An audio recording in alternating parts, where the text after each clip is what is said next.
అపోస్తలుడైన పౌలు రోమీయులకు రాసిన పత్రిక 5వ అధ్యాయం 5వ వచనాన్ని సహోదరి చదువుతుంది. మనం జాగ్రత్తగా విందాం.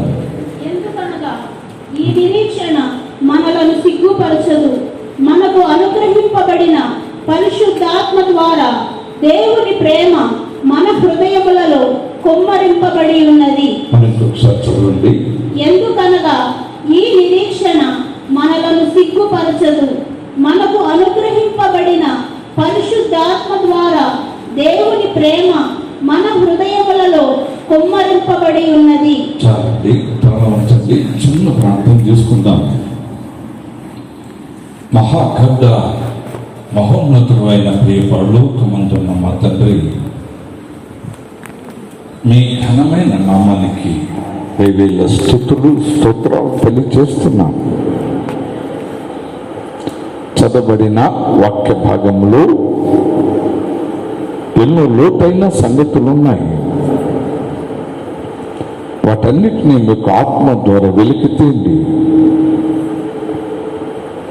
ఈ స్థలములో కూడి ఉన్న మాతో మీరు సూటిగా స్పష్టంగా మాట్లాడండి. మేమందరం అడుగుచున్నాం ప్రభువా, నాతో మాట్లాడు అని. అందరూ చెప్పండి ఒక్క మాట, ప్రభువా నాతో మాట్లాడు అని. తండ్రి, నేను మేమందరం అడిగి ఉన్నాము, నాతో ప్రతి ఒక్కరితో మీరు సూటిగా మాట్లాడండి, మీరు తేటగా మాట్లాడండి. మేమందరం విని గ్రహించుకుని మిమ్మల్ని వెంబడించడానికి వీలుగా మాట్లాడండి.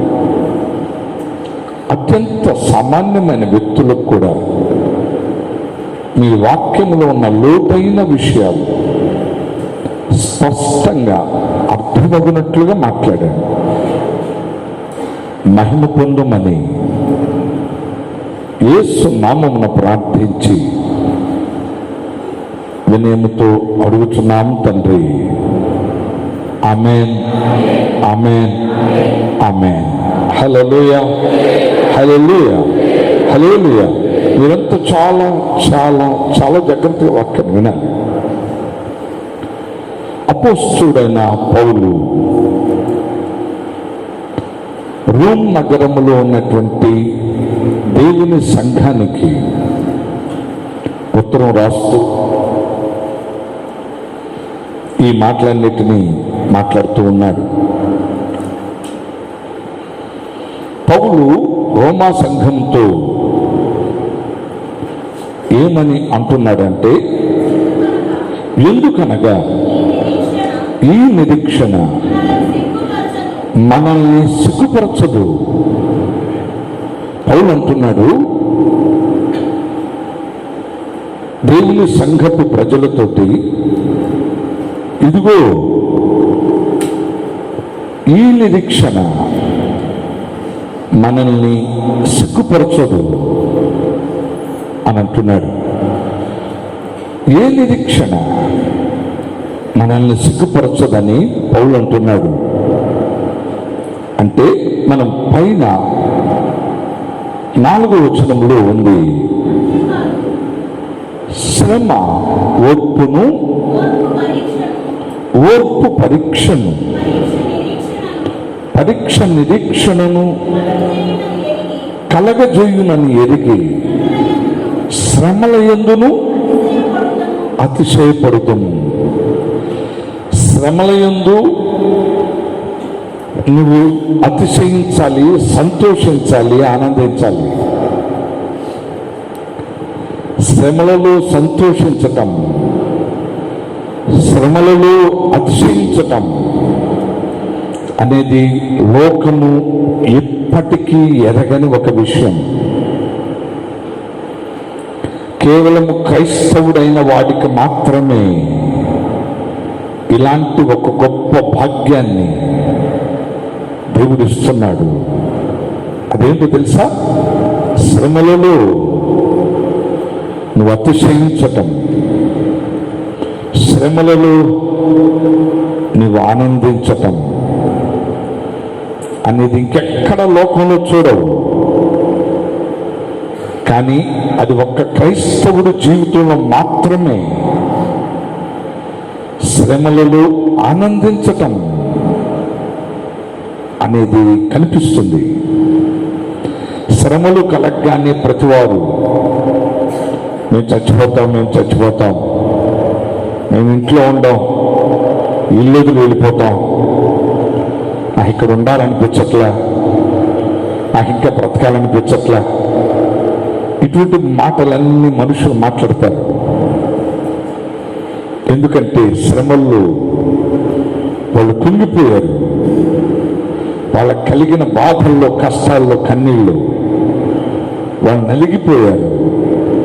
అందుకే ఈ జీవితం ఇక చాలు, నాకొద్దు అనే మనుష్యుల్ని మనం ఎంతో మందిని చూస్తాం.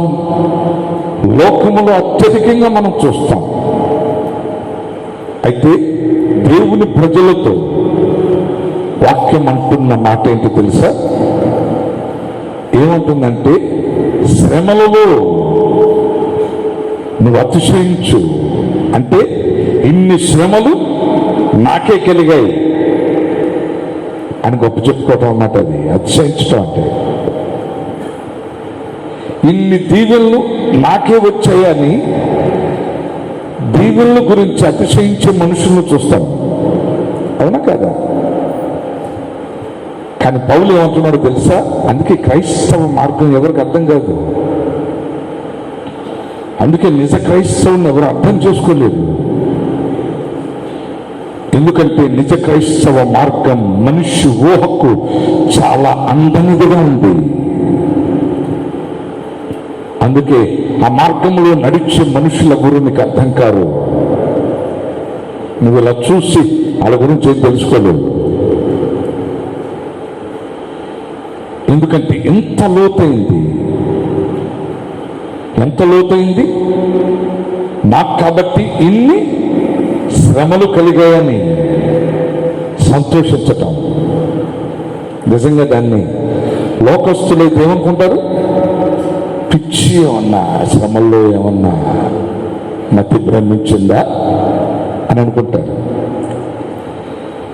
అందుకని లోకానికి అర్థం కాని సంగతి ఇది.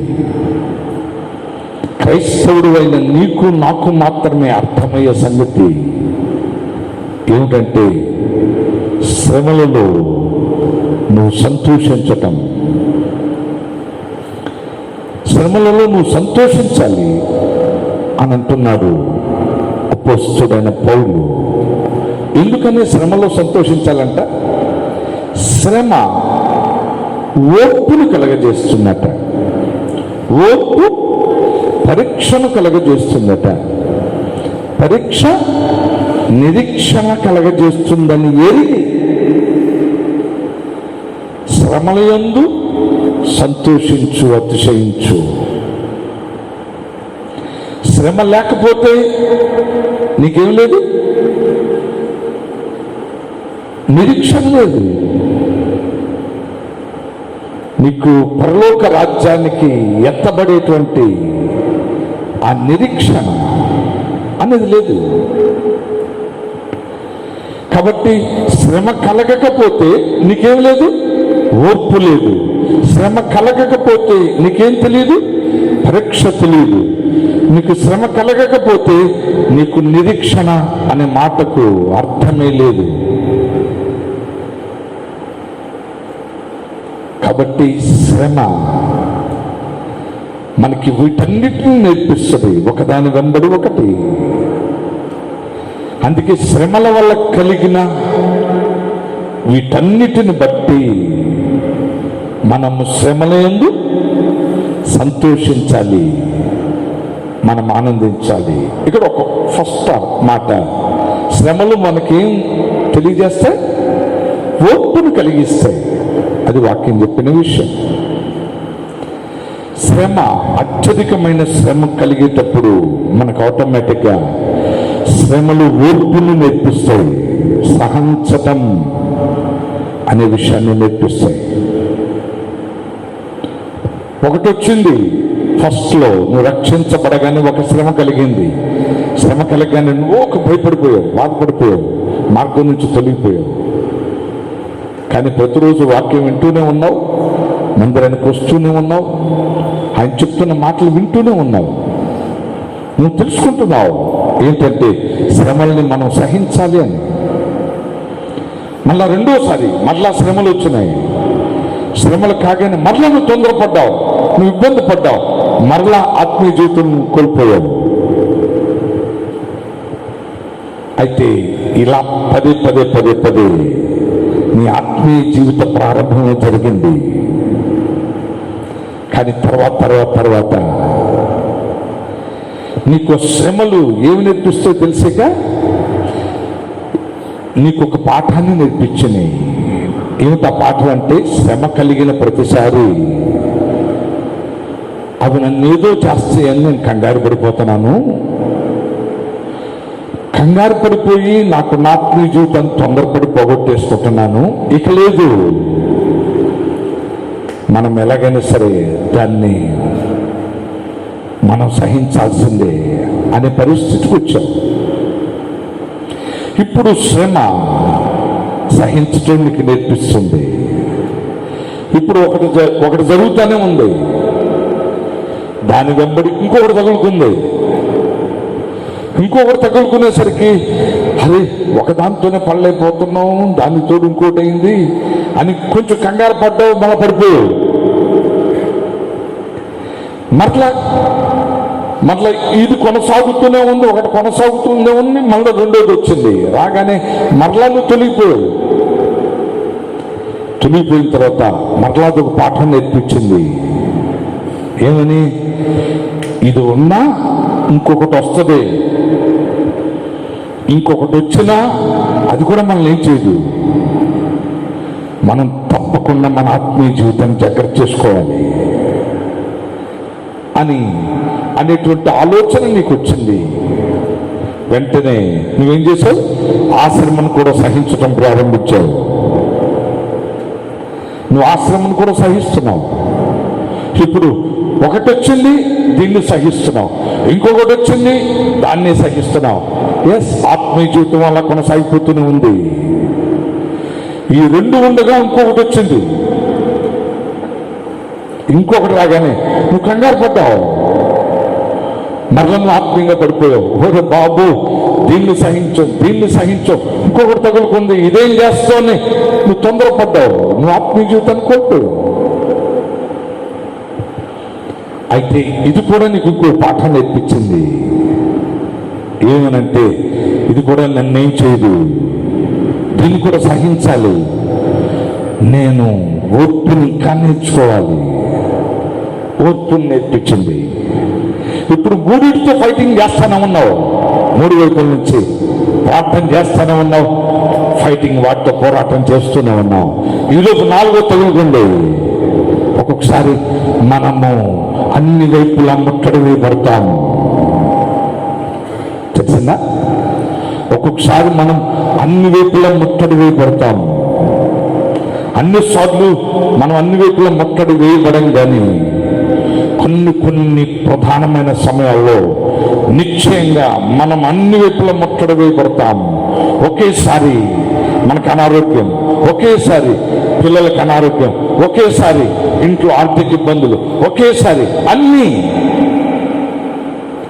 ఇంట్లో సమాధానం, అన్నీ నీకు ఒకేసారి వచ్చేస్తాయి. ఇప్పుడు నాలుగు వాటితోటి నువ్వు యుద్ధం చేస్తున్నావు. అవి కూడా నీకు పాఠాన్ని నేర్పాయి. వాటిలో కూడా నేను ఆత్మీయ జీవితాన్ని పోగొట్టుకోకూడదు. డెఫినెట్గా వీటిని సహించాలి. శ్రమలు అల్టిమేట్గా నీకు ఓర్పుని నేర్పిస్తున్నాయి. శ్రమ రానప్పుడు సహించటం అనే మాటకు అర్థమే లేదు. కాబట్టి శ్రమ నీ జీవితంలో నీకు పదే పదే కలగటానికి కారణం నీకు ఓర్పును నేర్పిస్తున్నాయి. ఓర్పు మనకు కావాలి, సహనం మనకు కావాలి. అవి లేకపోతే దేవుని మార్గంలో ఎప్పటికీ మనం నడవలేము. అది సాధ్యం కాదు. అందుకే దేవుడు ఓర్పుని నేర్పిస్తాడు, మనకి సహనాన్ని నేర్పిస్తాడు. అందుకే నేర్చుకో. నీకు కలిగిన శ్రమలన్నిటిలో పదే పదే నోరు విప్పి మాట్లాడి నీ ఆత్మీయ జీవితాన్ని పాడు చేసుకోకుండా మౌనంగా ఉండి వాటిని సహించి నీవు నిశ్చయంగా నీవు సహనాన్ని నేర్చుకుని అత్యున్నతమైన దేవుని మార్గంలో ఉన్నాడు. నాకు ఒక సహోదరి బాగా తెలుసు. ఆ సహోదరిని వాళ్ళ ఇంటి ఎదురుగా ఒక స్త్రీ ఉండేది. ఆ స్త్రీకి చాలా అనుమానం. ఆమె యొక్క భర్త పోలీస్ డిపార్ట్మెంట్లో వర్క్ చేస్తుంటాడు. అయితే ఆమె భర్త వెళ్ళే నాటికి ఆ స్త్రీ రోడ్డు మీదకి వచ్చేస్తుంది. రోడ్డు మీద చూస్తూ ఉంటుంది. ఈయన రోడ్డు మీదకి వస్తున్నాడు, ఈయన రాజన్న సంగతి మనకు తెలియదుగా. హల్లెలూయా, హల్లెలూయా. ఈయన రోడ్డు మీదకి వస్తున్నాడు, ఈయన రాజన్న సంగతి మనకు తెలియదుగా. ఎవరన్నా ఒక స్త్రీ గనక అటు వెళుతూ ఇంట్లో పని చేసుకుంటూ ఆ టైంలో బయటకు వచ్చిందనుకో, ఇక ఆ స్త్రీ మీద పగబట్టుద్ది. నా భర్తను చూడటానికి వచ్చేసింది. నీకంటే ఆ స్త్రీ భర్త వెళ్ళిపోయిన తర్వాత ఇంటికి వచ్చి ఇక పోరాటం చేస్తుంది నడు రోడ్డు మీద నిలబడి. అలా ఒక సహోదరికి ఆ స్త్రీ తనని ఇబ్బంది పెడుతుంటే నాతో కూడా వచ్చి చెప్పింది. చాలా బాధ కలిగింది నాకు కూడా. ఇది చాలా ఘోరం అనిపించింది. దెయ్యం అంట లేపుద్ది. అనుమానం అనేది పెద్ద దెయ్యం, తెలిసిందా? అది నేటి కాలంలో స్త్రీలకు ఉంది, పురుషులకు ఉంది. చాలా మంది భార్యలకు వారి భర్తల మీద, చాలా మంది భర్తలకు వారి భార్యల మీద ఇదే చాలా అనుమానం.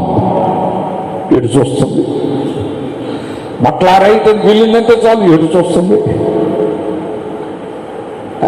ఆడికి కడుపు నిండా తినడు, కంటి నిండా పడుకోలేడు. మీకు తెలిసిందా? వాడు కడుపు నిండా తినడు. మీరు ఎప్పుడైనా చూడండి, వాడు కంటి నిండా నిద్రపోడు. ఎందుకు చెప్పంటారా? దెయ్యం అది. దెయ్యం అని అంత పడుకోనివ్వదు. ఇక ప్రార్థన గురించి ఎత్తబాకేక. ప్రార్థన అనేది ఎత్తబాక. దెయ్యం పనిచేసినప్పుడు ప్రార్థన ఏం చేస్తాడు? ఇక వాళ్ళు ప్రార్థన చేసినా, యేసయ్యా నువ్వు మా ఆవిడని రక్షించు, మా పిల్లల్ని రక్షించు. కళ్ళు మూసుకుంటాడా? కళ్ళు మూసుకుంటారా? పొరపాటును కూడా మూసుకోదు. ఇల్లు కళ్ళు మూసుకుంటే ఏదో జరిగిపోతామో. ఆడు దరిద్రం. నిజంగా వాళ్ళు చూస్తే చాలా జాలేస్తుంది. పిల్లలు ఆడు చూస్తే చాలా జాలేస్తుంది. ఎందుకంటే వాడిని అసలు పడుకోలేదు, తెలియదు, ఏం చేయలేదు అపవాది. ఒకవేళ మీకు కూడా ఇటువంటి పిశాచి వెనుక ఉంటే చాలా జాగ్రత్త. దాని గురించి ప్రార్థన చేయి. తెలిసిందా? భార్యను భర్త నమ్మాలి, భర్తను భార్య నమ్మాలి. పాపం అనేది ఏదో రోజున నిశ్చయంగా బయటకు వస్తుంది. ఉంటే కనుక దాన్ని దాయాల్సిన అవసరం లేదు. వాళ్ళు ఎంత దాచినా ఒక రోజు పాపం బయటపడితే దాని గురించి నిద్ర లేకుండా నీ జీవితాన్ని, అన్నం తినకుండా నీ ఆరోగ్యాన్ని ఎందుకు పాడు చేసుకుంటావు?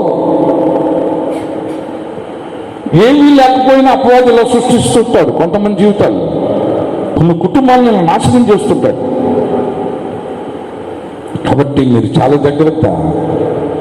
దేవుని ప్రజలైన మీరు ఇలాంటి విషయాలన్నిటిలోనూ మీరు జాగ్రత్త కలిగి ఉండాలి.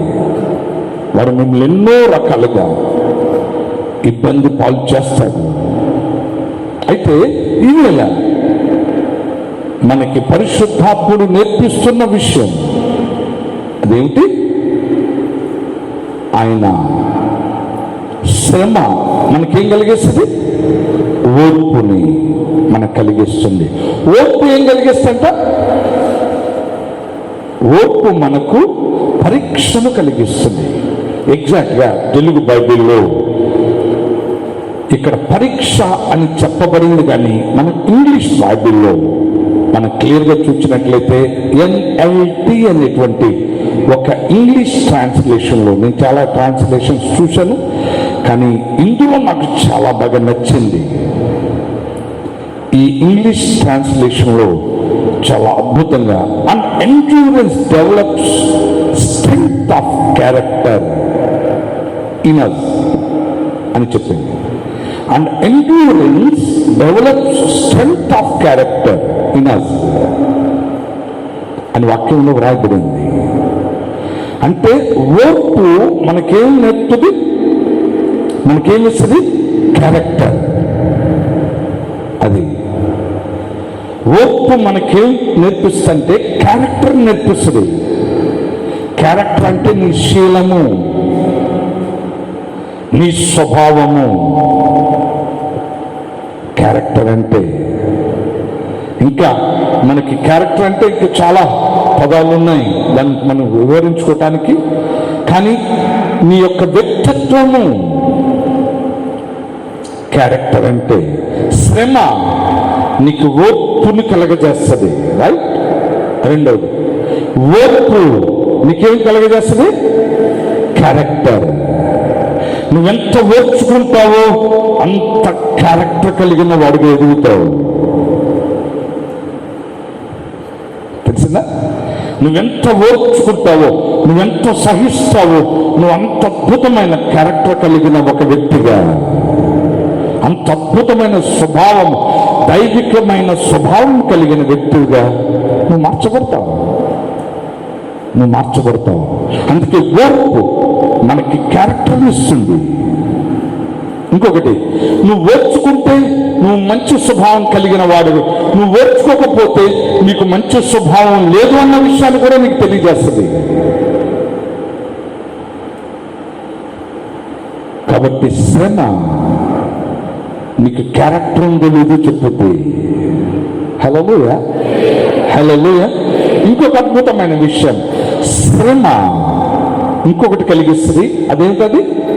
నిరీక్షణ. నిరీక్షణ అంటే ఇది భవిష్యత్తును గురించిన నిరీక్షణ. తాను చూచుచున్న దాని కొరకు ఎవరు నిరీక్షించును అని వాక్యం ఎంతో స్పష్టంగా చెప్పింది. తాను చూడని దాని కొరకైతే అతడు ఆశ కలిగి దానికోసం ఎదురు చూస్తాడు అని వాక్యం చెప్పింది. అయితే నిరీక్షణ అంటే శ్రమ ఉంది, ఇప్పుడు క్యారెక్టర్ ఉంది. నీకు మూడోది శ్రమ నేర్పించేది ఏంటో తెలుసా? నిరీక్షణ. ఎలా నేర్పిస్తుంది తెలుసా నిరీక్షణ? ఇప్పుడు శ్రమ కలిగితే మళ్ళా నీకు ఒక ఆశ ఏంటంటే ఈ శ్రమలు కొద్ది కాలాన్ని తీరిపోతాయి, ఈ శ్రమలో దేవుడు నన్ను నిలబెడతాడు, దీని తర్వాత ఆయన రాకడ వస్తుంది, ఆయన రాకల్లో నేను ఎత్తబడతాను. శ్రమ కలిగితేనే మనకి ఆ శ్రమలు కాకుండా వచ్చే మంచి రోజుల గురించిన నిరీక్షణ మనకుంటుంది. అంటే శ్రమలు నిరీక్షణను కలగజేస్తున్నాయి. హల్లెలూయా. మీకు అర్థమవుతున్నాయి మాటలు, దేవుని వాక్యం. కాబట్టి శ్రమ మనకి ఓర్పును నేర్పించింది, క్యారెక్టర్ నేర్పించింది, మూడోది నిరీక్షణ నేర్పించింది. కాబట్టి శ్రమల ద్వారా కలుగుతున్న ఈ నిరీక్షణ నిన్నెంత మాత్రమూ సిగ్గుపరచదు. అలాంటి నిరీక్షణ నీకుంటే నువ్వు ఎప్పటికీ సిగ్గుపడవు. తెలిసిందా? ఒట్టిగా శ్రమ లేకుండా ఆయన కోసం ఎదురు చూస్తున్నది కాదు, శ్రమల ద్వారా కలిగిన నిరీక్షణ. అది శ్రమలు లేకుండా నువ్వు ఎదురు చూడటం కాదు, శ్రమల ద్వారా ఓర్పును నేర్చుకున్నావు, క్యారెక్టర్ నేర్చుకున్నావు, నిరీక్షణ నేర్చుకున్నావు. ఇన్నిటిని నేర్చుకున్న నీవు ఇప్పుడు ప్రభు రాగా ప్రభుని కలుసుకోవడానికి చాలా ఈజీగా వెళ్ళిపోగలుగుతావు. చెప్పండి, హల్లెలూయా, హల్లెలూయా. శ్రమ లేకపోతే ఏమి లేవు.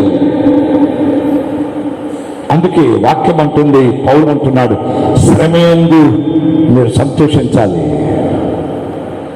శ్రమ లేకపోతే నువ్వు ఓర్పుని ఎప్పటికీ నేర్చుకోలేవు. శ్రమ లేకపోతే నీ క్యారెక్టర్ని నువ్వు బలపరుచుకోలేవు. తెలిసిందా? దైవికమైన క్యారెక్టర్ని నీకు ఆ విషయంలో బలాన్ని పొందవు. నిరీక్షణ అనేది నీకు ఉండదు. కాబట్టి దేవుని ప్రజలైన మీరు ఈ విషయాన్ని అంతటినీ స్పష్టంగా తెలుసుకోవాలి. అందుకే పౌలు అన్నాడు, మనకి శ్రమల ముందు మనం ఏం చేయాలి? అతిశయపడాలి. అందుకే ఇటువంటి నిరీక్షణ మనల్ని సిగ్గుపరచదు. తర్వాత మనకు అనుగ్రహింపబడిన పరిశుద్ధాత్మ ద్వారా దేవుని ప్రేమ మన హృదయాలలో కుమ్మరించబడింది. మీరందరూ చూడాలి. ఇప్పుడు నిరీక్షణ, ఎటువంటి నిరీక్షణ సిగ్గుపరచదు వాక్యం మనతో చెప్పింది. ఆ తర్వాత పౌలు అంటున్నాడు, మనందరి హృదయాలలో పరిశుద్ధాత్మ ద్వారా దేవుని ప్రేమ మనందరి హృదయాలలో కుమ్మరించబడి ఉన్నది అని వాక్యం చెప్పింది. దేవుని ప్రేమ, అందరూ గట్టిగా చెప్పండి, మళ్ళీ చెప్పండి. దేవుని ప్రేమ మనందరి హృదయాల్లో కుమ్మరించబడింది. ఎవరి ద్వారా కుమ్మరించబడింది? పరిశుద్ధాత్మ ద్వారా కుమ్మరించబడింది. అంటే దేవుని ప్రేమ మన హృదయాల్లో ఎలా వస్తుందంటే, మన హృదయాల్లోకి పరిశుద్ధాత్మ ద్వారానే మన హృదయాల్లో దేవుని ప్రేమ కుమ్మరించబడుద్ది. దేవుని ప్రేమది, మనుష్యుల ప్రేమ కాదు. దేవుని ప్రేమకు మనుష్యుల ప్రేమకు చాలా దూరం. దేవుని ప్రేమ స్వభావం ఎటువంటి స్వభావం అంటే, ఇక్కడ ఇదే రోమీయులకు రాసిన పత్రిక 5వ అధ్యాయం 6 నుంచి 8 వరకు చదివినట్లయితే 3 మాటలు వ్రాయబడి ఉన్నాయి. ఆ 3 మాటలు ఏంటంటే, మనం ఇంకా బలహీనులమై ఉండగా, రెండవది భక్తిహీనుల కొరకు, మూడవది 8వ వచనం చివరిలో మనం ఇంకను పాపులమై ఉండగా. మీరందరూ చూడాలి. మొట్టమొదటిది బలహీనులము, చెప్పండి. రెండవది భక్తిహీనులు, మూడవది పాపులు. చూడండి, బలహీనుల కొరకు, భక్తిహీనుల కొరకు, పాపుల కొరకు ఆయన తనను తాను అర్పించుకున్నాడు. అది దేవుని ప్రేమ. దేవుని ప్రేమ స్వభావం అది. అంటే తనను తాను పాపుల కొరకు అర్పించుకున్నాడు, తనను తాను బలహీనుల కొరకు అర్పించుకున్నాడు, తనను తాను భక్తిహీనుల కొరకు అర్పించుకున్నాడు. ఆయన తనను తాను అర్పించుకున్నాడు. తనను తాను సిలువలో మరణించటానికి ఇష్టపడ్డాడు. మీరందరూ తెలుసుకోవాల్సిన విషయం, ఏ ఆంక్షలు లేవు.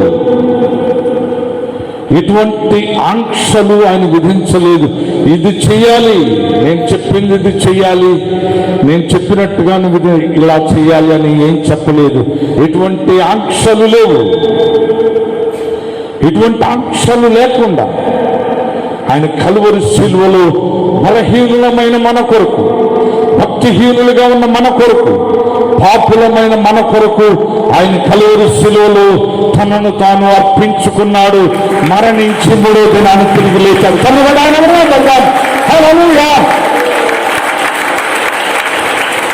అయితే మీరందరూ చూడండి. అయితే ఆయన అలాంటి ప్రేమను మన కోసం చూపించాడు. ఆంక్షలు లేని ప్రేమ, అది యేసు ప్రేమ, దేవుని ప్రేమ. షరతులు లేని ప్రేమ, షరతు అనేది పెట్టలేదు. తెలిసిందా? అలాంటి ఉన్నతమైన ప్రేమ అది. ఎటువంటి ఏ ప్రేమ అది? దేవుని ప్రేమ. అది దేవుని ప్రేమ స్వభావం. దేవుని ప్రేమ స్వభావం షరతులను విధించదు. అయితే ఒక విషయాన్ని మనం గమనించుదాం. దేవుని ప్రేమ అని చెప్పబడింది గ్రీకు భాషలో మనకి అగాపే అని చెప్పబడింది. దేవుని ప్రేమ అంటే అగాపే ప్రేమ. ప్రేమలు చాలా రకాలు ఉన్నాయి. అయితే మిగిలినవన్నీ లోక సంబంధమైన ప్రేమలు, భార్య భర్తల మధ్య ప్రేమ, స్నేహితుల మధ్య ప్రేమ, ఇలాంటి ప్రేమలు, రక్త సంబంధికుల మధ్య ప్రేమ. ఇంకొక ప్రేమ అగాపే ప్రేమ. ఈ ప్రేమకు మిగిలిన ప్రేమలన్నీ దూరం.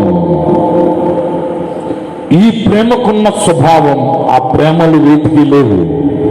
మీరు ఏ ప్రేమని చెప్పండి, భార్య భర్తల మధ్య ప్రేమ అంటావా, రక్త సంబంధికుల మధ్య ప్రేమ అంటావా, స్నేహితుల మధ్య ప్రేమ అంటావా, దేనికైనా షరతు అనేది ఉంటూనే ఉంటుంది.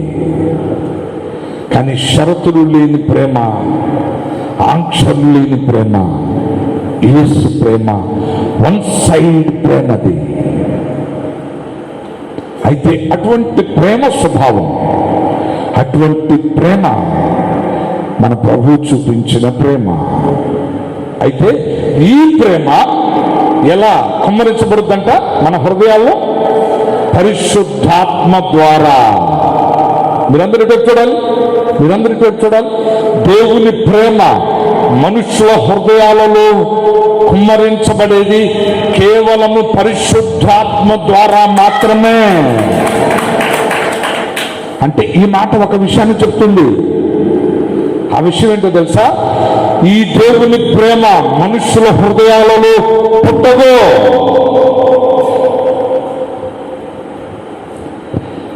ఏ మనుష్యుడి హృదయంలో ఈ దేవుని ప్రేమ అనేది పుట్టదు స్వతహాగా. అది అసాధ్యం. తెలిసిందా? ఏ మనిషి యొక్క హృదయంలో దేవుని ప్రేమ అనేది పుట్టదో. అయితే ఈ ప్రేమ పరిశుద్ధాత్మ ద్వారా మాత్రమే మన హృదయాల్లో కుమ్మరించబడుద్ది. ఆత్మచేత మనం నింపబడ్డాం అంటే ఆత్మతో ఏమొచ్చింది మన హృదయంలోకి? ఏ ప్రేమ? దేవుని ప్రేమ. చెప్పగలిగి చెప్ప మనం చెప్పాలి. ఊరికెట్ట కూర్చొని చూడటం అలవాటు అయిపోయింది మనుషులకి. నువ్వు మాట్లాడాలా, ఎప్పుడు స్పందించాలి. తెలిసిందా? హోలీ స్పిరిట్కి స్పందించడం చాలా చాలా ఇష్టం. అనవసరమైన వాటికి స్పందించకూడదు, అవసరమైన వాటికి. నేను చెరుకువాడ అనే ప్రాంతంలోకి వెళ్ళినప్పుడు అక్కడ ఒక చర్చిలో వాక్యం చెప్తుంటే ఒక ఆవిడ అసలు నన్ను వాక్యం చెప్పడం అట్లా తీవ్ర స్థాయిలో ఆవిడ స్పందించేస్తుంది. ఓకే, నేను అప్పుడు నెమ్మదిగా ఫస్ట్ ఇక ముందు వెళ్ళిపోకూడదుగా నెమ్మదిగా చెప్పి బ్రేక్ వేశాను. ఆ తర్వాత కొంచెం వాక్యం నడవడానికి అవకాశం ఇచ్చింది. అవసరమైన వాటికి తప్పకుండా స్పందించాలి. కాబట్టి మీరు జాగ్రత్తగా వాక్యాన్ని వినాలి. దేవుని ప్రేమ అనేది పరిశుద్ధాత్మ ద్వారానే మన హృదయాల్లో కుమ్మరించబడింది. మనం పరిశుద్ధాత్మ చేత నింపబడ్డాం అంటే ఏం జరిగింది? మన హృదయంలో దేవుని ప్రేమ కూడా వచ్చి, ఆ ఆత్మతో ఆయన ప్రేమ కూడా వచ్చి నిండి పెడదాం. అందుకే మీరందరూ ఏం పొందాలో తెలుసా? పరిశుద్ధాత్మను పొందాలి. మీరు పరిశుద్ధాత్మను పొందాలి. ఎందుకంటే దేవుని ప్రేమ కుమ్మరించబడేది దేవుని ఆత్మ ద్వారానే. అయితే ఈ పరిశుద్ధాత్ముడు ఆ దేవుని ప్రేమను ఎవరి హృదయాల్లో కుమ్మరిస్తాడు? అది ఇంపార్టెంట్ అనే విషయం. అంతే కదా? ఇప్పుడు పరిశుద్ధాత్ముడు మన హృదయాలలో దేవుని ప్రేమను కుమ్మరిస్తాడు, దేవుని ప్రేమతో నింపుతాడు. కాబట్టి పరిశుద్ధాత్మ పొందిన మనుష్యుడు దేవుని ప్రేమను చూపించే అవకాశం ఉంది. తెలిసిందా? మరి అటువంటి ప్రేమ ఉంటే మరి మా కోడలు నాకు చూపించడం ఏంటండి అని ఎవరైనా అత్తగారు అందనుకో, మనం చెప్పాల్సిన సమాధానం ఏంటో తెలుసా? అంటే ఏ స్టేజ్లోనైనా దేవుడు మీకు స్వాతంత్రాన్ని ఇస్తాడు. తెలిసిందా? ఏ స్టేజ్లోనైనా నువ్వు చేయటానికి, చేయకుండా ఉండటానికి దేవుడు నీకు స్వాతంత్రం ఇస్తాడు. అంటే మీ కోడలు దేవుని ఆత్మచేత నింపబడిన మాట వాస్తవమే, కానీ ప్రేమను చూపించట్లేదంటే ఆవిడ ఏదో కారణాన్ని బట్టి నీ ఏళ్ళ ప్రేమ చూపించట్లేదు. దేవుడు తనకిచ్చిన స్వాతంత్రాన్ని ఆమె ఏం చేస్తుంది? పాడు చేసుకుంటుంది. కానీ దేవుడు మీకు ఇచ్చిన స్వాతంత్రాన్ని పాడు చేసుకోవద్దు. దేవుని ప్రేమను నువ్వు చూపించాలి. ఇంకొక విషయం చెప్పమంటారా? ఆ విషయం ఏంటి చెప్పినా, లోకము దేవుని ప్రేమను రుచి చూడగలిగింది కేవలం నీ ఒక్క దగ్గర మాత్రమే.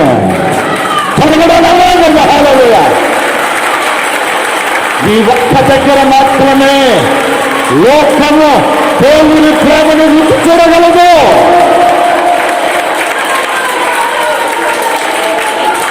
ఇంకెక్కడా అది రుచి చూడలేదు. ఏ పరిశుద్ధాత్మ చేత నింపబడని ఏ మనుష్యుడి దగ్గర ప్రేమ కనిపించదు. ఎందుకంటే ఆత్మ ద్వారా మాత్రమే ఆ ప్రేమ మనలో కుమ్మరించబడుద్ది కాబట్టి. అయితే ఒక అద్భుతమైన విషయం అదేంటంటే, ఎవరి హృదయాలలో పరిశుద్ధాత్ముడు కుమ్మరించబడతాడు, పరిశుద్ధాత్మతో దేవుని ఆత్మ వచ్చి కుమ్మరించబడుద్ది. ఎవరి హృదయాలలో? ఈరోజు ఈ మాట చెప్పుకొని మనకు అయిపోద్దాం అనుకుంటాను నేను వాక్యం. అయితే మీరు చదవండి పేతురు రాసిన మొదటి పత్రిక 1వ అధ్యాయము 22వ వచనాన్ని. మీరు క్షయబీజం నుండి కాక శాశ్వతమగు జీవము గల దేవుని వాక్యమూలముగా అక్షయ బీజము నుండి పుట్టింపబడిన వారు గనుక నిష్కపటమైన సహోదర ప్రేమ కలుగునట్లు. చాలండి. పేతురు అంటున్నాడు ఇక్కడ, మీరు క్షయ బీజం నుండి పుట్టలేదు, మీరు అక్షయ బీజం నుండి పుట్టారు. మీరు అక్షయ బీజం నుండి పుట్టారు కనుకనే మీరు నిష్కపటమైన సహోదర ప్రేమను కలిగి ఉన్నారు అని అంటున్నాడు పేతురు. మీరు గుర్తించాలి, మీరు గుర్తించాలి, మీరు గుర్తించాలి. ఇక్కడ మాట్లాడుతున్నది దేవుని ప్రేమ గురించే పేతురు మాట్లాడుతున్నది. ఈ ప్రేమ ఎవరు చూపించగలుగుతున్నారో తెలుసా మీకు? క్షయ బీజము నుండి పుట్టిన వారు కాదు, అక్షయ బీజము నుండి పుట్టింపబడిన వారు అని చెప్పింది. క్షయ బీజం అంటే తల్లిదండ్రుల ద్వారా మనం ఈ లోకంలోకి రావడం, అది క్షయ బీజం అంటే క్షయమయ్యే విత్తనం అని. ఒక రోజున తల్లిదండ్రులు పుట్టిన వాళ్ళు ఎవరైనా ఒక రోజున చనిపోతారా? చనిపోరా? ఎవరైనా చనిపోతారు. అందుకే అది క్షయ బీజము. అయితే ఇక్కడ పేతురు ఏమంటున్నాడంటే, మనం క్షయ బీజం వలన పుట్టింపబడిన వారం కాదు, మనం అక్షయ బీజం వలన పుట్టింపబడ్డాం. అక్షయ బీజము అనే మాటకు అర్థం నశించని విత్తనం అని. ఏమిటి నశించని విత్తనం అంటే? శాశ్వతము జీవము గల దేవుని వాక్యము అని వాక్యం చెప్పింది. అక్షయ బీజము, నశించని విత్తనం అంటే ఏంటో తెలుసా? దేవుని వాక్యం. హల్లెలూయా, హల్లెలూయా. మీకు తెలుసా దేవుని వాక్యం నశించదు. దేవుని వాక్యము నశించనిది. అందుకనే దేవుని వాక్యం గురించి చెప్పినప్పుడు 2 మాటలు చెప్పబడ్డాయి, శాశ్వతమైనది, జీవము గలది అని 2 మాటలు చెప్పబడ్డాయి. దేవుని వాక్యము శాశ్వతమైనది. ఎందుకని శాశ్వతమైనది? అది నశించనిది కనుకనే అది శాశ్వతమైనది. రెండోది, దేవుని వాక్యము జీవము గలది. జీవము గలది కనుకనే అది ఎప్పటికీ నశించనిది. హల్లెలూయా. అలాంటి వాక్యాన్ని ఆయన మనకిచ్చాడు. మనల్ని కూడా ఎలా ఉండాలని? శాశ్వతమైన వ్యక్తులుగా, జీవము కలిగిన వ్యక్తులుగా, ఎప్పటికీ నశించని వ్యక్తులుగా ఉండాలని ఈ వాక్యాన్ని ఆయన మనకిచ్చాడు. తల్లిబడి ఆయన హల్లెలూయా. ఒక అద్భుతమైన విషయం మీరు చేత విన్నారు. మనము అక్షయ బీజం వల్ల పుట్టింపబడ్డాము. అక్షయ బీజం అంటే వాక్యము. వాక్యం వల్ల మనం పుట్టింపబడ్డాము. వాక్యం వల్ల పుట్టింపబడిన వాడే నిష్కపటమైన సహోదర ప్రేమను చూపించగలడు. దేవుని ప్రేమను ఎవరు చూపించగలరో తెలుసా? ఎవరు పడితే వాళ్ళు చూపించలేరు. వాక్యం వల్ల పుట్టింపబడిన వాడు మాత్రమే ఈ సహోదర నిష్కపటమైన దేవుని ప్రేమను చూపించగలడు. కాబట్టి వ్యక్తులు, మనుషులందరూ దేంతో పుట్టింపబడాలి? వాక్యం చేత పుట్టింపబడాలి. వాక్యం చేత పుట్టింపబడాలి అంటే దీన్ని ఏమని మాట్లాడుతున్నాడు అని అంటే, కొత్తగా జన్మించాలి. అది వాక్యం చేత పుట్టడం అన్నా, ఆత్మతో పుట్టడం అన్నా అది ఏంటో తెలుసా మీకు? కొత్తగా జన్మించటం. ఒక రోజున ఒక వ్యక్తి యేసుక్రీస్తు దగ్గరకు వచ్చాడు. అతని పేరు నికోదేము. ఆ వ్యక్తి యేసుక్రీస్తు దగ్గరికి ఎప్పుడు వచ్చాడంటే రాత్రి వేళ వచ్చాడు. పగలైతే జనం చూస్తారేమోనని. ఏంటి ఇతను కూడా ఆయన దగ్గరికి వెళ్తున్నాడా అని అంటారు. రాత్రి వేళ వచ్చాడు యేసుక్రీస్తు దగ్గరికి. వచ్చి అంటున్నాడు, బోధకుడా, నువ్వు చేసే కార్యాలు దేవుడు ఎవరికన్నా తోడుంటే తప్ప ఎవరు ఇటువంటి కార్యాలు చేయలేరు అని అద్భుతమైన మాటలు మాట్లాడాడు. మాట్లాడిన తర్వాత ప్రభు అన్నారు అతనితోటి, ఒకడు కొత్తగా జన్మించితేనే గాని అతడు దేవుని రాజ్యమును చూడలేదు అని చెప్పారు. అప్పుడు అతనితో మాట్లాడారు నికోదేమనే వ్యక్తితోటి ప్రభు, ఒకడు కొత్తగా జన్మించితేనే వాడు దేవుని రాజ్యాన్ని చూస్తాడు. కొత్తగా జన్మించకపోతే అతడు దేవుని రాజ్యాన్ని చూడలేడు. ఇంకొక మాట, కొత్తగా జన్మించటం అంటే 5వ వచనములో, ఒకడు నీటి మూలముగాను ఆత్మ మూలముగాను జన్మించితేనే గాని దేవుని రాజ్యములో ప్రవేశింపలేడు. చూడండి, ఒకడు కొత్తగా జన్మించితే ఏంటంట? దేవుని రాజ్యాన్ని చూస్తాడు.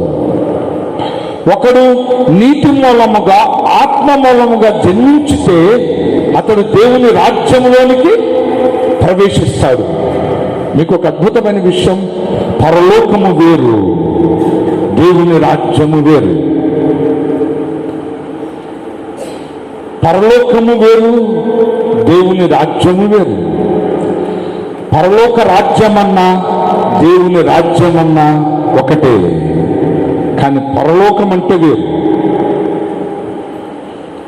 అవన్నీ ఇప్పుడు చెప్పుకోవాలంటే చాలా టైం పట్టుద్ది. అందుకని దానిలో పెట్టలే, ఎందుకంటే మన సబ్జెక్ట్ అది కాదుగా, అందుకని ఎట్లా పెట్టలే. దేవుని రాజ్యం అంటే ఎవరో కాదు, నువ్వు నేనే దేవుని రాజ్యం అంటే. నీవు నేనే దేవుని రాజ్యం అంటే. అయితే నీవు నేను దేవుని రాజ్యంలోనికి ప్రవేశించాలి. ఎలా ప్రవేశించగలం? మనం కొత్తగా జన్మిస్తేనే మనము దేవుని రాజ్యంలోనికి ప్రవేశిస్తాం. అంటే నీటి మూలముగాను ఆత్మ మూలముగాను జన్మించాలి. ఏంటి మాటలకు అర్థం? మీరు వినాలి, చాలా జాగ్రత్త వినాలి. ఈవేళ నీ జీవితంలో ఒక టర్నింగ్ పాయింట్ రావాలి. ఎందుకంటే ఇదే క్రైస్తవులకి చాలా ఇంపార్టెంట్ అయింది. రక్షింపబడ్డారు చాలా మంది, రక్షించబడిన మనుషుల్లో చాలా మందికి కొత్తగా జన్మించిన అనుభవం లేదు. అది వేరు, ఇది వేరు. తెలిసిందా? కొత్తగా జన్మించడం అనేది నువ్వు నేర్చుకోవాలి. ఇది నీకు కలగాలి. ఇది కలగకపోతే నువ్వు దేవుని రాజ్యంగా మారావు. నువ్వు దేవుని రాజ్యంగా మారకపోతే నీ యొక్క ఏ అవసరతలు తీర్చబడవు. దేవుడు ఎవరి అవసరతలు తీరుస్తాడు తెలుసా మీకు? దేవుని రాజ్యంగా మనుషుని మార్చబడిన మనుషుల యొక్క ప్రతి అవసరత తీరుస్తాడు. అది ఆయన బాధ్యత, తీర్చాలి. వాళ్ళని ఎవరిని కాలిపోదాడు. తెలిసిందా? నువ్వు దేవుని రాజ్యంగా మారాలి అని అంటే నువ్వు నీటి మూలముగా జన్మించాలి, ఆత్మ మూలముగా జన్మించాలి. ఏమిటి నీటి మూలంగా జన్మించటం? వాక్యము ద్వారా పుట్టింపబడడం. రెండో ప్రాముఖ్యమైన విషయం, ఆత్మ ద్వారా జన్మించటం, ఆత్మ ద్వారా పుట్టడం. ఒక అద్భుతమైన విషయం. ఎలా? మనం వాక్యం ద్వారా, ఆత్మ ద్వారా ఎలా పుడతాం? మీరందరూ చూడాలి, చాలా జాగ్రత్త వినాలి. ఇదే నీ జీవితానికి చాలా ఇంపార్టెంట్ అయిన ఒక విషయం. ఇది నువ్వు నేర్చుకోకపోతే నీ జీవితంలో చాలా నష్టపోతావు. అందుకే మీరు జాగ్రత్త వినాలి. ఇప్పుడు నువ్వు వచ్చావు, ఎక్కడో వాక్యం వింటున్నావు, ఎవరో ద్వారా, ఇలా నాలాంటి ఒక దైవ సేవకుడు ద్వారా నీకు వాక్యం వినబడుతుంది. వాక్యం వినబడగానే ఆ వాక్యము నీ కోసమే అన్నట్టుగా నువ్వు విన్నావు, వాక్యాన్ని నువ్వు తీసుకున్నావు. నువ్వు ఎప్పుడైతే వాక్యాన్ని నువ్వు తీసుకున్నావో అప్పుడు పరిశుద్ధాత్ముని కార్యం నీలో ప్రారంభించబడుతుంది. ఎప్పుడైతే వాక్యాన్ని నువ్వు తీసుకున్నావో నువ్వు చేసిన నీ పాపాలు, నీ అవిధేయతలు, నీ అతిక్రమాలు, నీ యొక్క అపవిత్రత అంతటిని ఎవరు ఒప్పిస్తుంటారు? పరిశుద్ధాత్ముడు. ఆటోమేటిక్గా నిన్ను ఒప్పిస్తుంటాడు. నువ్వు వాక్యాన్ని విన్నావు, విని వాక్యాన్ని తీసుకున్నావు. నువ్వు తీసుకోగానే పరిశుద్ధాత్ముడు నిన్ను ఒప్పించడం ప్రారంభించాడు. ఇదిగో వాక్యం చెప్పినట్టుగా పాపం నీలో ఉంది కదా, వాక్యం చెప్పినట్టుగా నీలో అవిధేయతలు ఉన్నాయి కదా, వాక్యం చెప్పినట్టుగా నీలో అతిక్రమాలు ఉన్నాయి కదా, నువ్వు వాటిని ఒప్పుకుంటే నీకు మంచిది కదా. పరిశుద్ధాత్ముడు ఆ మనుషుడు ఒప్పింప చేస్తున్నాడు. ఒప్పింప చేయగానే ఆ మనుష్యుడు కన్నీటితో, అవునయ్యా నిజమే, నేను చేశాను, ఇది నేను చేశాను, అవిధేయతలు చేశాను, అతిక్రమాలు చేశాను, నేను పాపం చేశాను, నేను పాపనయ్యా, దయచేసి నన్ను క్షమించు. ఆయన నిన్ను ఒప్పింప చేస్తున్నాడు. ఇక ఒప్పింప చేసి నువ్వు చేసిన నీ పాపాన్ని ఆయన రక్తం చేత కడుక్కోవడానికి నిన్ను నడిపించాడు. నువ్వు ఒప్పుకున్నావు, నీ పాపాన్నంతా ఒప్పుకున్నావు, నీ అవిధేయతలన్నీ ఒప్పుకున్నావు, అతిక్రమాలన్నీ ఒప్పుకున్నావు. ఒప్పుకుని పశ్చాత్తాపడ్డావు. పశ్చాత్తాపడి ఆయన రక్తం చేత వాటన్నిటిని కడిగావు. కడగ్గా అప్పుడు నీ హృదయములో పరిశుద్ధాత్ముడు అసలైన కార్యం చేస్తున్నాడు. అసలైన కార్యం ఏంటో తెలుసా? నీకు ఒక నూతనమైన స్వభావాన్ని నీ అంతరంగంలో నీకు కలగజేస్తున్నాడు. అదే అదే కొత్తగా జన్మించటం అంటే. హల్లెలూయా, హల్లెలూయా. నీకు అర్థమైందా వాక్యం? కొత్తగా జన్మించటం అంటే ఇది. చాలా మంది రక్షణ పొందుతారు కానీ కొత్తగా జన్మించే అనుభవం ఉండదు. క్రైస్తవుల్లో ఎక్కువ మంది రక్షింపబడిన వారు ఉన్నారు, క్రీస్తుని వెంబడిస్తున్న వారు. కానీ నిజంగా కొత్తగా జన్మించిన అనుభవం కలిగిన వాళ్ళు చాలా అరుదుగా ఉంటారు. చాలా చాలా అరుదు. అందుకనే నీటి మూలముగా నువ్వు జన్మించాలి, వాక్యం మూలంగా. రెండవది ఆత్మ మూలముగా జన్మించాలి.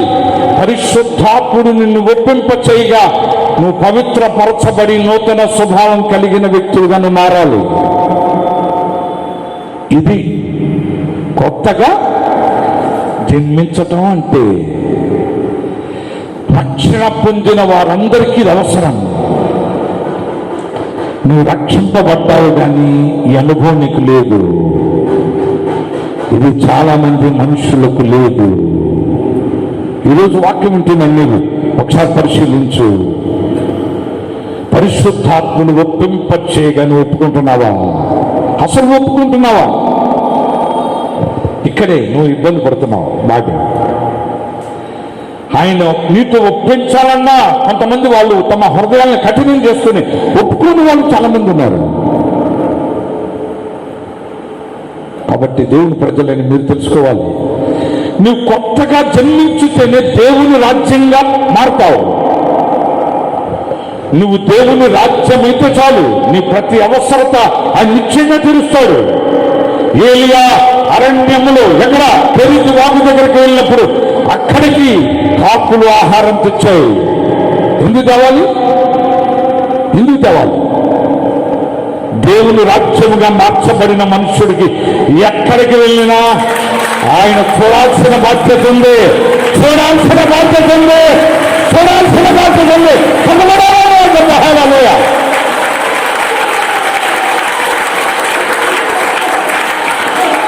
మొదట ఆయన నీతిని, ఆయన రాజ్యాన్ని వెదకండి, అప్పుడు అవన్నీ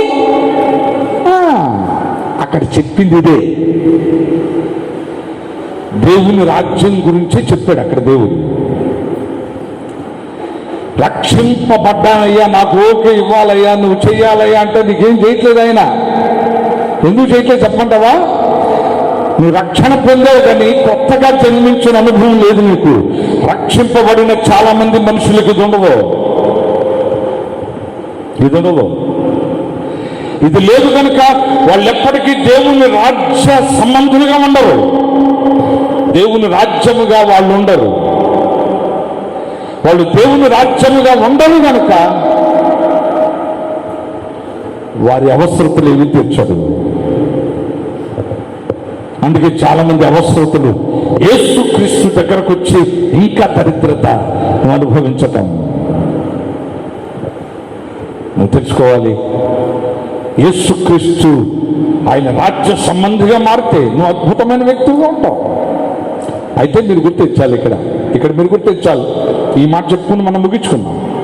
ఇప్పుడు పరిశుద్ధాత్మ ఎవరి హృదయాలలో దేవుని ప్రేమను సమృద్ధిగా కుమ్మరిస్తారు? కొత్తగా జన్మించిన వ్యక్తుల యొక్క హృదయాలలోనే. ఎందుకని? ఆల్రెడీ కొత్తగా జన్మించే మనిషి యొక్క హృదయంలో ఎవరు పనిచేశారు? ఎస్, ఆల్రెడీ పరిశుద్ధాత్ముడు పనిచేశాడు కనుక కొత్తగా జన్మించిన వ్యక్తిని ఆయన ఆ మనుష్యుని తన ఆత్మతో ఆయన నింపుతారు. నింపగా ఆటోమేటిక్గా ఆ ఆత్మతో ఆయన ప్రేమ మన హృదయంలో పొంగు తీర్పులోకి చదవడం. హలో ఇంకో పాయింట్ చెప్పుకుంటూ చాలా అయిపోద్ది కానీ మనం ఎక్కడితో ముగించుకుందాం. ఇది ఎక్కడన్నా పబ్లిక్ మీటింగ్లో ఇంకెక్కడన్నా మాట్లాడితే పరిశుద్ధాత్ములు ఆ రోజు మనం నేర్చుకుందాం. కానీ చాలా చాలా ఇంపార్టెంట్ అయింది. దేవుని ప్రేమ నీ హృదయంలో కుమ్మరించబడాలి అని అంటే నీవు కొత్తగా జన్మించిన వ్యక్తులుగా ఉండాలి. కొత్తగా జన్మించిన వ్యక్తుల హృదయాలలో పరిశుద్ధాత్ముడు ఆయన వచ్చి నివాసం ఉంటాడు. ఆయన ప్రేమను కుమ్మరిస్తాడు. అలాంటి ప్రేమను నువ్వు లోకానికి కనపరచగలవు, లోకానికి చూపించగలవు. ఈ ప్రేమే చాలా చాలా ఇంపార్టెంట్ అయింది. ఆ ప్రేమ ఇంకెక్కడ, ఇంకా ఆత్మ లేని మనుషులలో కానీ ఈ ప్రేమ లోకంలో కానీ నువ్వు ఎక్కడ చూడలేవు, ఎక్కడ ఎక్స్పెక్ట్ చేయొద్దు. చాలా మంది పాపం నేను ఇంత ప్రేమతో చూస్తానండి నా భర్తని, అసలు కనీసం ప్రేమ అనేది ఉండదండి. ఎస్, నువ్వు ఎక్స్పెక్ట్ చేస్తున్నావు రక్షణ లేని వాడి దగ్గర నుంచి అటువంటి ప్రేమను. రక్షణ పొంది కొత్తగా జన్మించిన అనుభవంలో ఉన్న నీవు పరిశుద్ధాత్మ ద్వారా దేవుని ప్రేమ చేత నింపబడిన నీవు కనీసం ఆత్మచేత అంటే రక్షణ కూడా పొందకుండా కొత్తగా జన్మించకుండా ఉన్న మనిషి దగ్గర నుండి అటువంటి ప్రేమను ఎక్స్పెక్ట్ చేస్తే అదా మనిషి చూపించగలడా? చూపించడం అసాధ్యం. అందుకని ఎక్కడ దేవుని ప్రేమను లోకస్తుల దగ్గర ఎప్పుడు కూడా ఎక్స్పెక్ట్ చేయొద్దు. ఎందుకంటే ఎక్స్పెక్ట్ చేసినాను భంగపడతావు, బాధపడతావు. అది నీకు వాళ్ళ దగ్గర ఎప్పుడు కనిపించదు. ఎందుకంటే అది పరిశుద్ధాత్మ ద్వారా మాత్రమే మనుషుల హృదయాల్లో కుమ్మరించబడేది. కాబట్టి దేవుని ప్రజలని మీరు ఈ అగాపే ప్రేమను మీరు పొందాలి, ఈ ప్రేమను చూపించాలి. ఈ ప్రేమ ద్వారానే లోకం దేవుని ప్రేమను తెలుసుకోగలదు. మరలా ఈ మాటను ఒక్క మాట చెప్పి ముగించుకుంది. ఈ ప్రేమ ద్వారానే దేవుని ప్రేమను లోకం తెలుసుకోగలదు. అంటే నీవు నేను అటువంటి ప్రేమను చూపిస్తేనే దేవుని ప్రేమ అంటే ఏంటో లోకము తెలుసుకోగలుగుతుంది. ఈ ప్రేమను నువ్వు చూపించకపోతే ఎప్పటికీ లోకం దేవుని ప్రేమను చూడలేదు. కాబట్టి ఆ బాధ్యత దేవుడు నీ మీద నా మీద ఉంచాడు. కాబట్టి మనమందరం ఏ ప్రేమ చూపించాలి? ఏ ప్రేమ? నిజమేనా? శారీరకమైన ప్రేమ వద్దు. దేవుని ప్రజలు ఈ రోజున చాలా మంది శారీరకమైన ప్రేమను కనపరుస్తున్నారు. శారీరకమైన ప్రేమ, మోహంతో కూడిన ప్రేమ, ఆ ప్రేమ వద్దు. అవి వ్యర్థమైనవి, అవి శరీర సంబంధమైనవి, క్షణమాత్రం ఉండేవి. అవి కాదు, అవి నిజమైన ప్రేమలు కాదవి. దేవుని ప్రేమ శాశ్వతమైనది. అది మనుషుల హృదయాల్లో నుండి పొంగుతుంది. అందుకనే దేవుని ప్రేమను చూపించి ఎంతటి కఠినైనా నువ్వు నిశ్చయంగా మార్చగలవు. అంత శక్తి కలిగింది దేవుని ప్రేమ. దేవుని బిడ్డలను చెప్పుకుంటూ నువ్వు శారీరకమైన ప్రేమను, భౌతికమైన ప్రేమను, మోహము కలిగిన ప్రేమను కనపరిస్తే నీ ద్వారా ఎదుటనున్న ప్రజలు పాడైపోతారు. తెలుసుందా? అలాంటి ప్రేమ దేవునికి అసహ్యం. ఈరోజు నువ్వు దేవుని ప్రేమను కనపరచాలని నువ్వు మార్పు చెందట్లేదు అని అంటున్నావే. నీ భర్త మారటం లేదంటున్నావు, నీ అత్తయ్య మారటం లేదంటున్నావు, నీ మామయ్య మారటం లేదంటున్నావు. ఎవరికి నువ్వు వాక్యం చెప్పొద్దు, ఎవరికి నువ్వు వాక్యం చెప్పొద్దు. నువ్వు చెప్పినా ఎవరు వినరు, చెప్పాల్సిన అవసరం కూడా లేదు. దేవుని ప్రేమను చూపించు, నీ వెంటబడి వాళ్ళు మందిరానికి వస్తారు.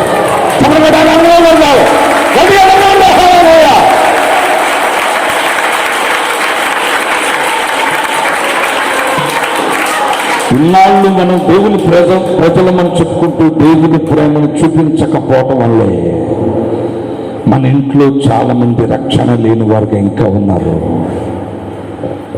నిజంగా మనం దేవుని ప్రేమను కనపరచగలిగితే వాళ్ళందరినీ ఒక్క మాటతో సంపాదించవచ్చు. దేవుని ప్రేమ అంత శక్తి కలిగినది, అంత ప్రభావం కలిగింది. అదే ప్రేమ ఇప్పటికీ 2000 సంవత్సరాలు అవుతున్న అదే ప్రేమ నిన్ను నన్ను బలవంతం చేస్తుంది. ఇంకా అవునా? అవునా? అదే ప్రేమ, అదే దేవుని ప్రేమ ఈ రోజుకి నిన్ను నన్ను నువ్వు పరిశుద్ధంగా జీవించాలి, నువ్వు నా కొరకే జీవించాలని బలవంతం చేస్తుంది. ఆ ప్రేమ అంత ప్రభావం కలిగింది, అంత శక్తివంతమైంది. చాలా విషయాలు ఉన్నాయి కానీ మాట్లాడుకోవడానికి సమయం లేదు. ప్రభు చెప్పలేకపోతే ఇంకెప్పుడైనా చూద్దాం. కడుపుసుకొని ప్రార్థన చేద్దాం. మీ ప్రభుతో చెప్పండి, నాకు కొత్తగా జన్మించే అనుభవం కావాలి. మీరందరూ చెప్పాలి ప్రభుతో, నేను కొత్తగా జన్మించాలి, నేను కొత్తగా జన్మించాలి. రక్షణ పొందాను కానీ కొత్తగా జన్మించిన అనుభవం లేదు. నేను ఈరోజు కొత్తగా జన్మించాలి. ప్రార్థన చేయి, ప్రార్థన చేయి, ప్రార్థన చేయి. ప్రతివాడు ప్రార్థన చేయి. ప్రభు సన్నిధిలో ప్రభుతో చెప్పాలి. హల్లెలూయా, హల్లెలూయా, హల్లెలూయా. ప్రభుతో చెప్తావా? దేవుని ప్రజలను చెప్తూ నువ్వు ఏ ప్రేమ చూపిస్తున్నావు? శరీర సంబంధమైన ప్రేమనా, మొహంతో కూడిన ప్రేమనా, దేవుని ప్రేమనా? నీ ప్రేమను నువ్వు చూపిస్తున్నావు. ఈరోజు ఉదయకాల సమయంలో పరిశుద్ధాత్ముడు నీతో మాట్లాడాడు. కొత్తగా జన్మించిన వారి హృదయాలు పరిశుద్ధాత్ముడు వచ్చి నిండుతాడు. అంతేకాదు, ఆయనతో పాటు దేవుని ప్రేమ కూడా మన హృదయాల్లో కుమ్మరించబడుతుంది. అయ్యా, నేను కొత్తగా జన్మించాను. ప్రతివారు చెప్పాలి, తండ్రి నేను కొత్తగా జన్మించాను, నేను కొత్తగా జన్మించాను. చెప్పు ప్రభుత్వం. నా విజేతలు అతిక్రమాలు పాపాలన్నీ ఒప్పుకుంటున్నాను. అయ్యా, నన్ను ఒప్పింపొచ్చాయి. అందుకే పరిశుద్ధాత్మను అడగాలని చెప్పి నన్ను ఒప్పింపొచ్చాయి. తండ్రి, నేను ఒప్పుకోవాలి, నిజంగా ఒప్పుకోవాలి. పశ్చాత్తాపంతో వాటిని ఒప్పుకోవాలి. పశ్చాత్తాపంతో నేను ఒప్పుకోవాలి. పశ్చాత్తాపంతో ఒప్పుకోవాలి. నూతనమైన స్వభావం పరిశుద్ధాత్మ నా హృదయంలో కలిగించాలి. ఆయన వచ్చి నా హృదయం నివాసం ఉండాలి. దేవుని ప్రేమతో నా హృదయాన్ని ఆయన నింపాలి. ప్రార్థన చేయి, ప్రార్థన చేయి, ప్రార్థన చేయి.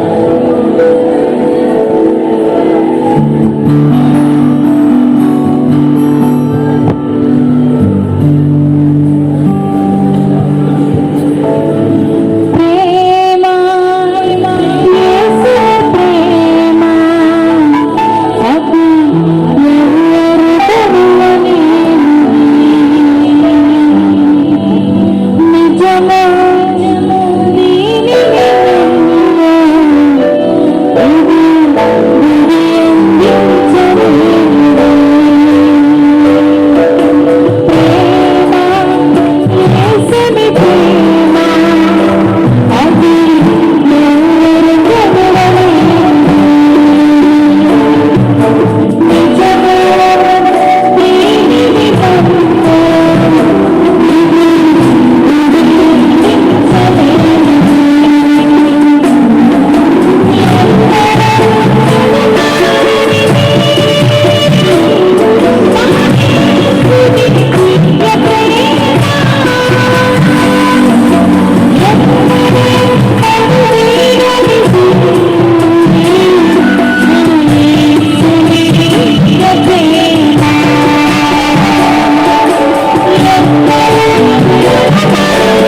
ఏ దేవుడు మనుషులు సహోదరులు అన్నాడయ్యా? ఏ దేవుడు మనుషులు స్నేహితులు అన్నాడయ్యా? దేవుడు అనబడ్డవాడు మనుషుల్ని బానిసగానే చూసేవాడు. ఆయన రాజు మనుషులు బానిస అన్నట్టుగానే చూశారు. కానీ నీలాంటి ప్రేమ ఈ లోకం ఎప్పుడు చూసింది? ఎప్పుడు చూసింది?